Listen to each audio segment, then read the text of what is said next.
ये कहानी है सीमित संसाधनों की, ये कहानी है समाज के दो वर्गों की, ये कहानी है अपने आप को उच्च स्तर का और दूसरे को निम्न स्तर का सोचने वालों की, ये कहानी है दो दुनिया की, ये कहानी एक अति संपन्न और क्रूर शासक की, ये कहानी है कल्कि और कली की। ट्रेलर को देखकर मुझे खुशी हुई कि इनके पास दिखाने के लिए बुज्जी के अलावा भी बहुत कुछ है, क्योंकि पिछले 2-3 वीक से प्रमोशन के नाम पर हमें सिर्फ बुज्जी ही दिखाई जा रही थी, जिससे मैं बहुत बोर हो चुका था। ट्रेलर एकदम टॉप नॉच क्वालिटी का लग रहा है। सेट पीसेस से लेकर मेकअप्स, क्लॉथ्स, वीएफएक्स, सीजीआई काफी प्रॉमिसिंग लग रहे हैं। वर्ल्ड बिल्डिंग बहुत ही खूबसूरत और डिटेलिंग के साथ बनाई गई लग रही है। टीजर में जो वेपन्स हमें कार्डबोर्ड जैसे नजर आ रहे थे, अब उन्हें थोड़ा और एनहांस कर दिया गया है। उनमें वेट, हैवीनेस और रियलिज्म दिख रहा है, और इसमें शेर जैसे दिख रहे एक एनिमल को भी हम देख सकते हैं, जो कि कॉम्प्लेक्स के एक विलन का पेट होगा। मैं बता दूं, वो शेर तो है बट वो एक्सटिंक्ट स्पीशीज है, जिसे सेबर टूथ भी बोला जाता है। और सोचने वाली बात यह है कि सेबर टूथ की ये एक्सटिंक्ट स्पीशीज हमारे रियल वर्ल्ड तक में एग्जिस्ट नहीं करती, और ये फ्यूचर में कैसे सर्वाइव करेगी ये नहीं पता। आई होप मेकर्स ने इसका कोई लॉजिक दिया हो। ये पहली साइफाई डिस्टोपियन मूवी होगी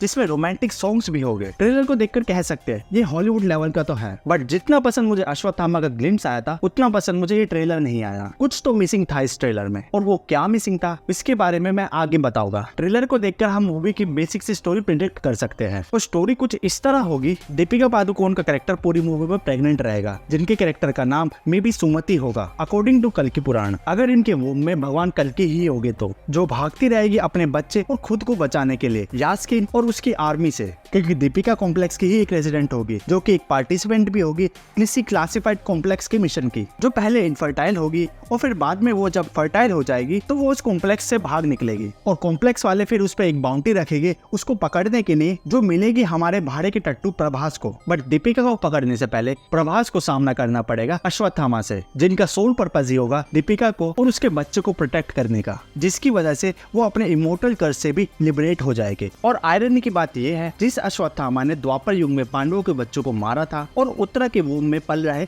अनबॉर्न बेबी को मारना चाहता, आज कलयुग में वही अश्वत्थामा वूम में पल रहे एक अनबॉर्न बेबी को प्रोटेक्ट कर रहे हैं। और ये ट्रेलर एक टाइट स्लैप है आर्यन मुखर्जी पे कि देखो ऐसे करते एक महानायक का यूज। जिस तरह नाग अश्विन ने अमिताभ बच्चन का कैरेक्टर डिजाइन किया है, ऐसा एपिक कैरेक्टर डिजाइन हमने हॉलीवुड मूवीज में भी नहीं देखा है। अमिताभ बच्चन एक परफेक्ट कास्ट लग रहे हैं, और फ्यूचर में अब कोई और इस लेजेंड कैरेक्टर को प्ले करेगा, उसका सीधा कंपैरिजन अमिताभ बच्चन से ही होगा। नाग अश्विन 70 साल के आदमी तक से एक्शन करवा पा रहे हैं, और वहीं आर्यन मुखर्जी क्या दिखा रहे थे, अपना बटन ढूंढो, प्यार की ताकत को पहचानो। बनाना था उन्हें एक आचार्य और बनाते एक कूल ग्रैंड मास्टर। ये फर्क है बॉलीवुड में और सदर्न मूवी इंडस्ट्री में। और अश्वत्थामा और दीपिका का कैरेक्टर कॉम्प्लेक्स की आर्मी और प्रभास से बचते बचाते किसी रेबेलियन ग्रुप की आर्मी से जा मिलेंगे, और फिर वो रेबेलियन आर्मी कॉम्प्लेक्स की आर्मी से लड़ने में उनकी मदद करेगी। और ये फाइट सीन इंटरवल से ठीक पहले का होगा, जहाँ पहली बार अश्वत्थामा और भैरवा का कन्फ्रंटेशन होगा, और उस फाइट में प्रभास पहली बार डिफीट हो जाएगा, क्योंकि ऑफ कोर्स वो एक नॉर्मल ह्यूमन बीइंग है और अश्वत्थामा एक गॉड बीइंग लाइक एंटिटी है। और फिर क्लाइमेक्स तक आते आते प्रभास का हृदय परिवर्तन हो जाएगा और वो खुद कॉम्प्लेक्स के अगेंस्ट खड़ा हो जाएगा, और एंड तक आते आते कल्कि भी जन्म ले चुके होंगे। और अगर ये बच्चा अश्वत्थामा के साथ है, उनका साथ दे रहा है, तो ये भी कोई नॉर्मल बच्चा नहीं होने वाला, ये ऐसा मुझे लगता है। अब मूवी में इसका क्या रोल होगा और कितना बड़ा रोल होगा, ये मूवी देखकर ही पता चलेगा, और ये पूरी मूवी